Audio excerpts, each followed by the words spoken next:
കാറുകളേക്കാൾ ബൈക്കുകളോട് പ്രിയമുണ്ട് നടൻ മാധവന്. വിലയേറിയ ധാരാളം മോട്ടോർ സൈക്കിളുകൾ സ്വന്തമായുള്ള താരം പുതിയൊരു ഇരുചക്ര വാഹനം കൂടി സ്വന്തമാക്കിയിരിക്കുന്നു. കഴിഞ്ഞ വർഷമൊടുവിൽ ഇന്ത്യൻ വിപണിയിലെത്തിയ ഓസ്ട്രേലിയൻ മോട്ടോർ സൈക്കിൾ കമ്പനിയായ ബ്രിക്സ്റ്റണിന്റെ ക്രോംവെൽ 1200 എന്ന വാഹനമാണ് താരം സ്വന്തമാക്കിയിരിക്കുന്നത്. ബ്രിക്സ്റ്റണിന്റെ ഇന്ത്യയിലെ ആദ്യത്തെ ഉപഭോക്താവാണ് മാധവൻ. KAW വെലൌട്ട് പ്രൈവറ്റ് ലിമിറ്റഡ് എന്ന ഇന്ത്യൻ കമ്പനിയുമായി സഹകരിച്ചാണ് ഓസ്ട്രേലിയൻ കമ്പനി ഇന്ത്യയിൽ എത്തിയിരിക്കുന്നത്.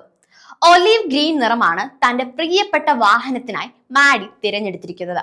7.84 ലക്ഷം രൂപയാണ് ഈ ബൈക്കിന് എക്സ് ഷോറൂമിന്റെ വില. 1222 cc liquid cooled twin cylinder engine 82 bhp പവറും 108 Nm ടോർക്കും ഉൽപ്പാദിപ്പിക്കും. തികഞ്ഞ ഒരു ബൈക്ക് പ്രേമിയായ മാഡിയുടെ ഗാരേജിൽ Yamaha VMax, Indian Roadmaster, Honda Gold Wings, ട്രയംഫം റോക്കറ്റ് 3R തുടങ്ങി നിരവധി ബൈക്കുകളാണ് ഉള്ളത്.